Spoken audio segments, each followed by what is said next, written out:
Hello students, welcome to the class of science. Today we are going to start chapter 17, Forest, our lifeline. Students, let us understand this full chapter with the help of notes. So first let us understand what is a forest. A forest is an area or part of the land that is covered with trees and wide varieties of plants. Not only this, forests form a complete ecosystem that includes various living organisms such as trees, shrub, plants, microorganisms, wild animals and birds. They also include non-living means abiotic factors such as sunlight, air, nutrients, water and rocks. There are different kinds of forests present on the earth depending upon the geographical and climatic condition of a particular region. Forests serve various purposes for human beings as well as nature, hence they are important resource. Students, forest is a large area of the land where various plants, animals and microorganisms exist in their natural homes. Okay, and forest is a natural piece of land which is not fenced, means it is not buy or sell. You can see in figure different forests in India. Now, forests are the homes of numerous of the plants species, means different varieties of plants found in the forest. There are different kinds of trees found in the forest such as neem, bamboo, sisam, okay, sal, amla, antique. Along with trees, there are different herbs, shrubs, climbers, creepers, grasses and plants found in the forest. These plants serve various purposes for the environment as well as human beings. Forests grow by themselves. There is no need to plant trees in the forest as the forest provide favorable environmental condition to the plants so they can germinate and grow on their own. You can see in the figure different trees found in the forest. Different types of trees found in the forest. Now let us know about crown. What is a crown? Students, the upper part or top of the trees is called its crown. Means the part of the trees above the stem which has branches is known as its crown. Okay. Crown differ in shape and size in different trees. You can see different types of crown in figure. It is round shaped crown, it is spreading, it is pyramidal shaped crown, columnar shaped, vase shaped and it is open crown. So, crowns are differ in shape and sizes. Now let us know what is canopy. In the forest, different trees grow tall together and their branches appears as the roof of the forest as no sky is visible through these trees. This is called canopy. Means the branches of tall trees form a roof over the other plants in the forest. Okay, and such roof or cover formed by the tree's branches in the upper region is called its canopy. Okay, students. Students, you can see in figure 17.7 canopy and understory in a forest. Now, what is understories? Let us understand about it. Students, you will find that different horizontal layers of the plants are present in a forest and these plants layer found at different heights below the canopy are known as understories. You can understand from here different layer of the understory. First layer is constituted by the tall trees. Okay. Second layer is followed by the shrubs, then herbs, after then forest floors. So these are the different layers of the understories. Means different layers of the plants found in the forest, that is known as understories. Okay, students. Let us know more about the different layers of the plants that is found in the forest. First, it is the forest floor and it comprises of the seed leaves, stems, bark and top layer of the soil. Okay. Second layer is the herb layer. It consists of plants without woody stems that grows above the ground such as grasses. They are usually less in numbers in the forest.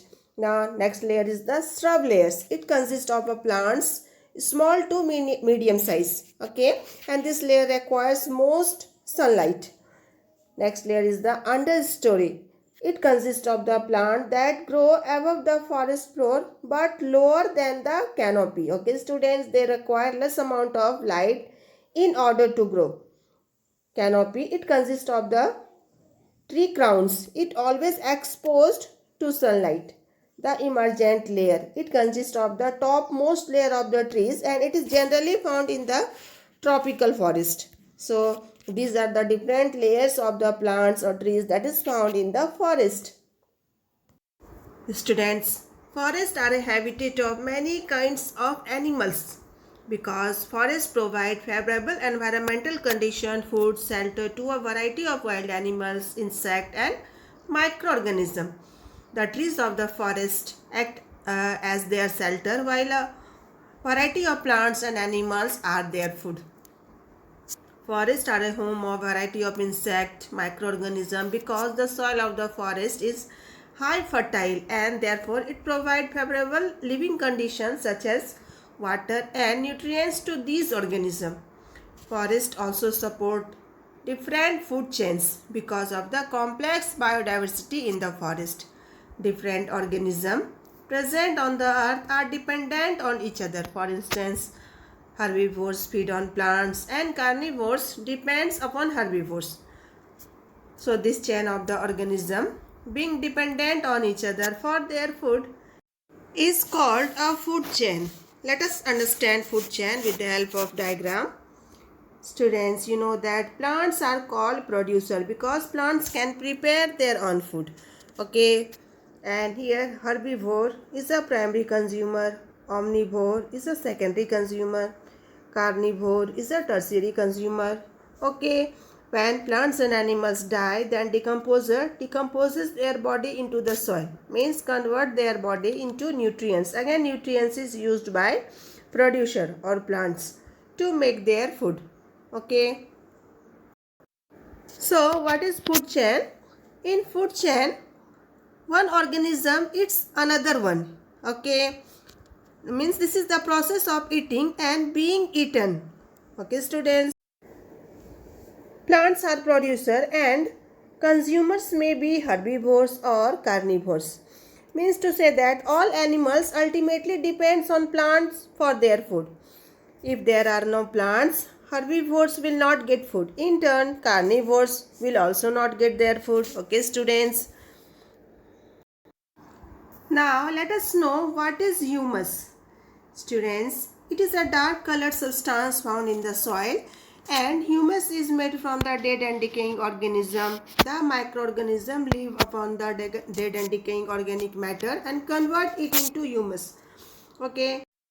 Now, let us know who are decomposers.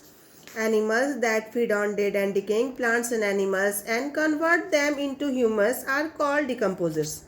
How nutrients are recycled in the forest?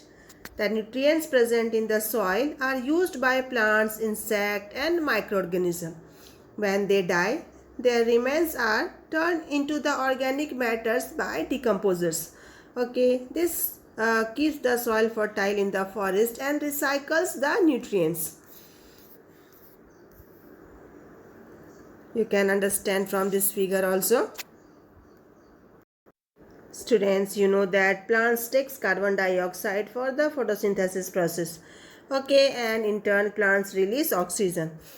And when plants or animals died, then it will decompose by the help of microorganism.